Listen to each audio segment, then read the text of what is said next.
नमस्ते। लीगल ज्ञान लाइब्रेरी में आपका स्वागत है, जहां कानूनी ज्ञान और दार्शनिक की दुनिया आपके लिए खुलती है। स्रोत प्राचीन यूनानी दार्शनिक थेल्स ऑफ मिलेटस के जीवन, विचारों और उपलब्धियों पर केंद्रित है। तो आज चले हम सब दार्शनिकों की दुनिया में। तो आज हम जिनकी बात कर रहे हैं वो हैं थेल्स ऑफ मिलेटस। अक्सर कहते हैं कि पश्चिमी दर्शन, फिलॉसफी और विज्ञान वो यहीं से शुरू हुए। हाँ बिल्कुल, और आज हम उनके विचारों को थोड़ा गहराई से देखेंगे। हमारे पास कुछ फिलोसॉफिकल लेख हैं, कुछ हिस्टोरिकल बातें हैं और साइंटिफिक टाइमलाइन भी। सही।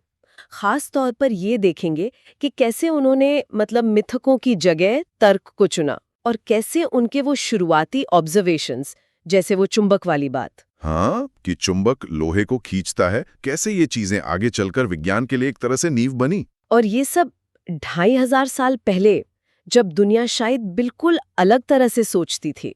बिल्कुल, उस वक्त जब हर चीज को देवताओं या मिथकों से जोड़ा जाता था, तब कोई था जो प्राकृतिक कारण, नेचुरल एक्सप्लेनेशन ढूंढ रहा था। ये अपने आप में बड़ी बात है। तो उनका मकसद सिर्फ जानना नहीं था, बल्कि एक नए तरीके से जानना था, ऑब्जर्वेशन और तर्क से।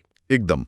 और ये दिखाता है कि कभी-कभी बड़े आइडियाज बहुत सिंपल सवालों से शुरू होते हैं, ध्यान से देखने से। सोचिए, 2500 साल पहले का एक आदमी पूछ रहा है कि ये सब कुछ बना किससे है, या ये पत्थर लोहे को क्यों खींचता है ना कमाल। हाँ, चलिए तो फिर थेल्स की दुनिया में चलते हैं और देखते हैं कि ये सब शुरू कैसे हुआ।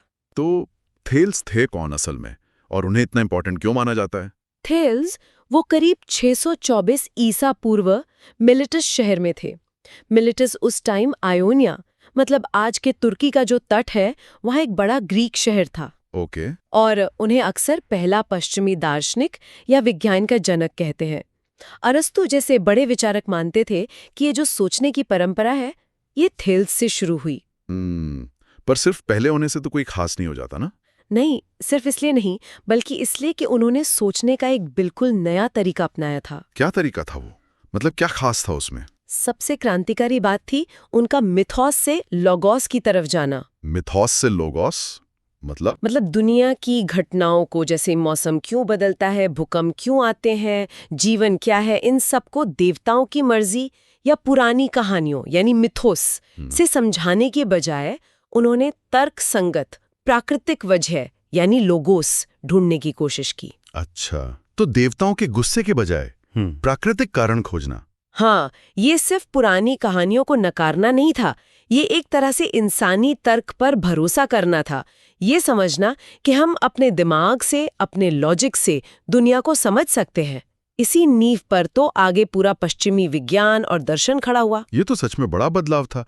लेकिन क्या वो सिर्फ बैठे-बैठे थ्योरी बनाते थे, या कुछ प्रैक्टिकल साइड भी था उनका?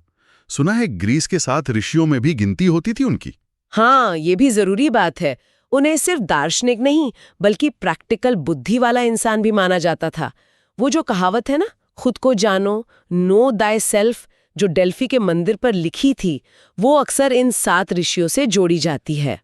अच्छा, और उनकी यात्राओं के बारे में क्या कहते हैं? मिस्र, बेबीलोनिया गए थे? इसके पक्के सबूत तो नहीं है, पर माना जाता है कि शायद व्यापार के लिए या ज्ञान की खोज में गए होंगे, और हो सकता है वहीं से उन्हें ज्योमेट्री और एस्ट्रोनॉमी का कुछ शुरुआती ज्ञान मिला हो। हालांकि इस पर डिबेट है। चलिए उनके सबसे मशहूर विचार पर आते हैं। सब कुछ पानी है। आज के समय में ये सुनकर थोड़ा अजीब लगता है कि हर चीज पानी से बनी है। हाँ बिल्कुल, आज तो हमें पता है कि मैटर कितना कॉम्प्लेक्स है, पर थेल्स के टाइम में ये विचार बहुत क्रांतिकारी था। क्यों? मतलब पानी ही क्यों? देखिए, पहली बात तो ये कि ये शायद पहली कोशिश थी सृष्टि को किसी एक बेसिक नेचुरल चीज से समझाने की, जी। बिना किसी देवता या सुपरनैचुरल पावर का नाम लिए। उन्होंने पूछा सब कुछ किससे बना है, और जवाब प्रकृति में ही ढूंढा। यही असली छलांग थी। ओके, पर पानी ही क्यों? लकड़ी, पत्थर, हवा क्यों नहीं? नम होते हैं, गर्मी भी जैसे नमी से ही पैदा होती लगती है। अच्छा। और वो खुद मिलेटस में रहते थे जो समुद्र के किनारे था। वहाँ मैंडर नदी डेल्टा बनाती थी, तो शायद उन्होंने देखा होगा कि कैसे पानी से मिट्टी बन रही है। ये सब देखकर उन्हें लगा होगा कि पानी ही बेस है जीवन का, हर चीज का। मतलब जैसा नीत्शे ने बाद में कहा, शायद वो ये कह रहे थे कि सब चीजें एक हैं, कि नेचर में एक फंडामेंटल यूनिटी है। हाँ, संभवतः यही गहरा मतलब था। ये सिर्फ फिजिकल चीज की बात नहीं थी, बल्कि दुनिया को एक कनेक्टेड सिस्टम की तरह देखने की कोशिश थी। और इसी सोच से उन्होंने शायद पृथ्वी का मॉडल भी बनाया होगा। बिल्कुल, उनका वो मॉडल कि पृथ्वी पानी पर तैरती हुई एक चपटी डिस्क जैसी है। हाँ, ये भी आज अजीब लगता है। उस वक्त के हिसाब से सोचिए, ये भी एक प्राकृतिक व्याख्या थी, और इसी से उन्होंने भूकंप को समझाया। कैसे? फिर से एक नेचुरल कारण बताने की कोशिश। गलत था, पर डायरेक्शन सही था। प्रकृति को प्रकृति के नियमों से समझना। ठीक है, तो दुनिया की बनावट और भूकंप के बाद गणित और आसमान, ज्योमेट्री में उनका क्या योगदान था? कहते हैं ग्रीस में उन्होंने शुरुआत की। हाँ, उन्हें ग्रीस में थ्योरेटिकल ज्योमेट्री लाने का क्रेडिट दिया जाता है।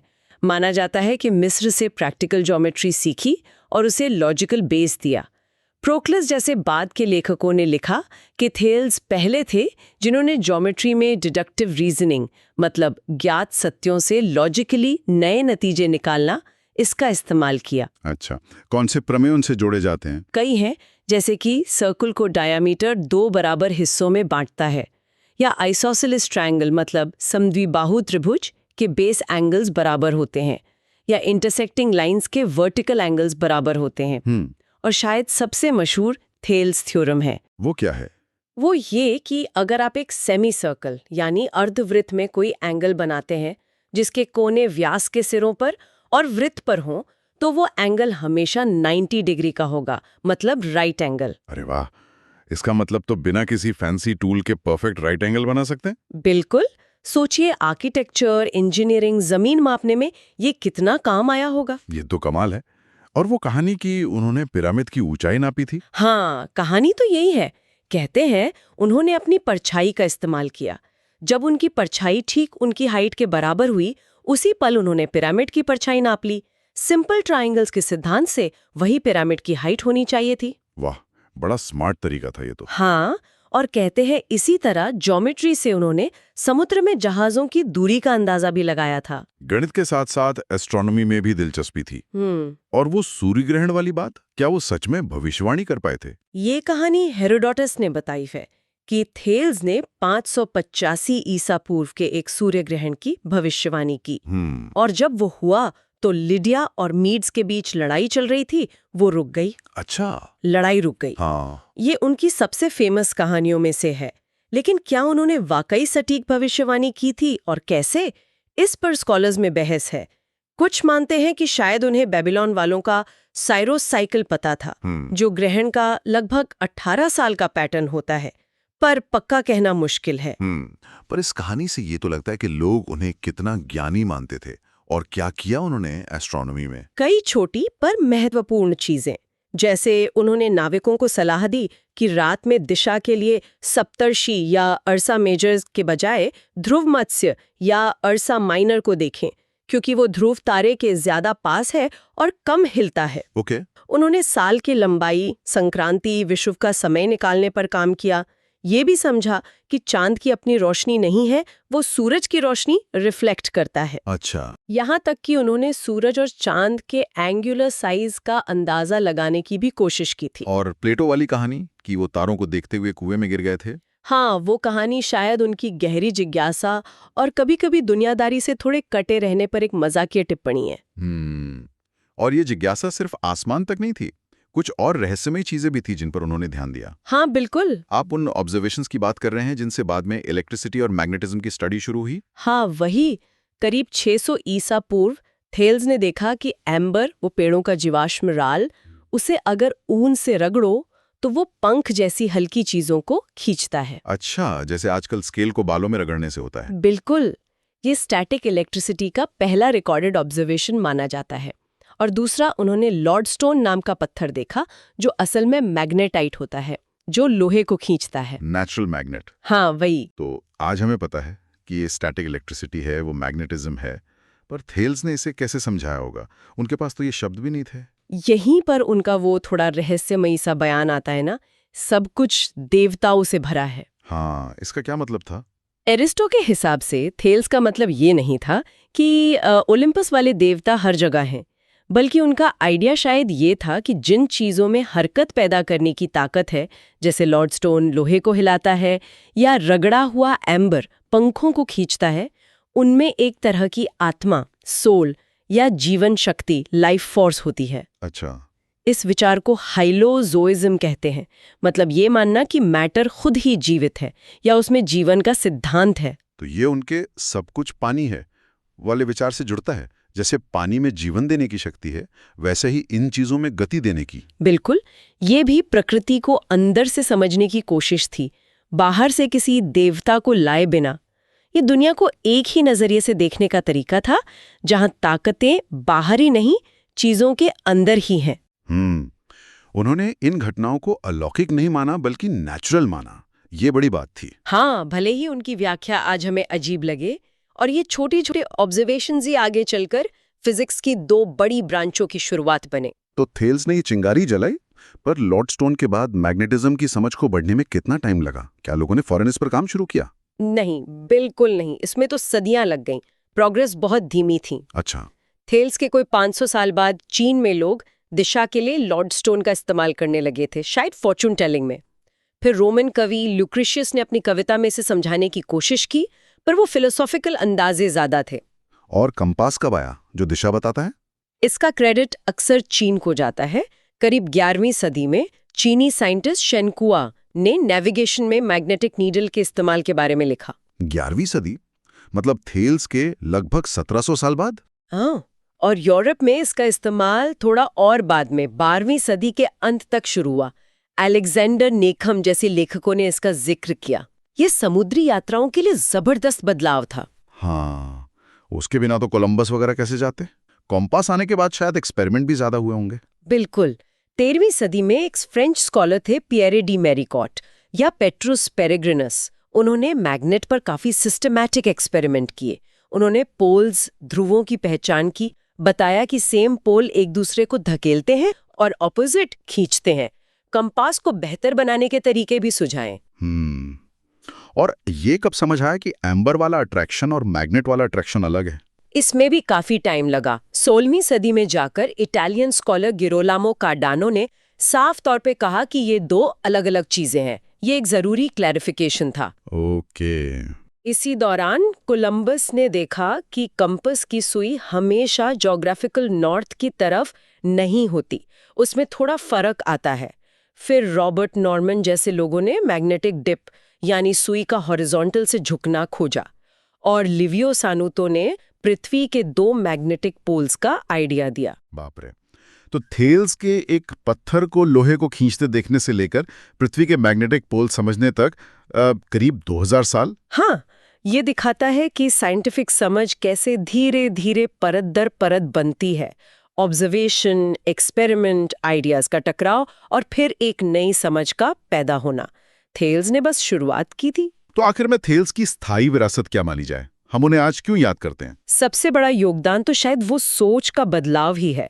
दुनिया को मिथकों के बजाय तर्क और ऑब्जर्वेशन से समझने की शुरुआत। ज्ञान की खातिर ज्ञान। हाँ, और अनजाने में ही सही, उन्होंने साइंटिफिक मेथड के बीज बोए। देखो, सोचो और नेचुरल एक्सप्लेनेशन खोजो। और उन्होंने ये अकेले नहीं किया, उन्होंने दूसरों को भी इंस्पायर किया। बिल्कुल। उन्होंने मिलेटस में एक तरह का थिंकर्स का ग्रुप शुरू किया, माइलेशियन स्कूल। उनके स्टूडेंट्स जैसे एनाक्सिमेंडर, एनाक्सिमीनेज, उन्होंने उनके आइडियाज को आगे बढ़ाया, उन पर सवाल उठाए, अपने सिद्धांत दिए। ये जो क्रिटिकल डिस्कशन की परंपरा शुरू हुई, वो ही वेस्टर्न फिलॉसफी और साइंस की जान बनी। तो थेल्स ने सिर्फ जवाब नहीं दिए, उन्होंने सही सवाल पूछना सिखाया। सटीक कहा। तो संक्षेप में कहें तो थेल्स ने हमें सिखाया कि दुनिया को बस मान लेने के बजाय हम उसे समझ सकते हैं अपने तर्क और अपनी सेंसेस का इस्तेमाल करके। उनका सब कुछ पानी है का जवाब भले गलत था, पर सवाल पूछने का तरीका एकदम सही था। निश्चित रूप से। चाहे वो ज्योमेट्री को लॉजिकल बनाना हो, ग्रहण की भविष्यवाणी की कोशिश हो, या एम्बर और लॉर्डस्टोन जैसी मामूली चीजों पर गौर करना हो, ये सब उसी नई सोच का नतीजा था। और यही छोटे छोटे सवाल और ऑब्जर्वेशंस थे जिन्होंने बाद में इतने बड़े फील्ड्स को जन्म दिया। हाँ, वाकई। लॉर्डस्टोन के उस सिंपल से दिखने वाले ऑब्जर्वेशन से लेके कंपास तक का सफर, ये दिखाता है कि इंसानी जिज्ञासा और सिस्टमैटिक खोज हमें कहाँ तक ले जा सकती है। और ये हमें सोचने पर मजबूर करता है। कितना कमाल का है ना कि साइंस की इतनी बड़ी कहानी एक ऐसे विचार से शुरू हुई कि सब कुछ पानी है, और एम्बर रगड़ने या पत्थर के लोहे को खींचने जैसी मामूली, लगभग जादुई लगने वाली चीजों ने फिजिक्स की इतनी गहरी समझ की नींव रख दी। बिल्कुल। और यही शायद हमारे आज के श्रोताओं के लिए सोचने की बात है। क्या आज भी हमारे आसपास ऐसी ही सिंपल से दिखने वाली नेचुरल घटनाएं हो रही हैं जिन्हें हम अभी पूरी तरह समझ नहीं पाए हैं? क्या पता उन्हीं में भविष्य की किसी बड़ी साइंटिफिक क्रांति के बीज छुपे हों।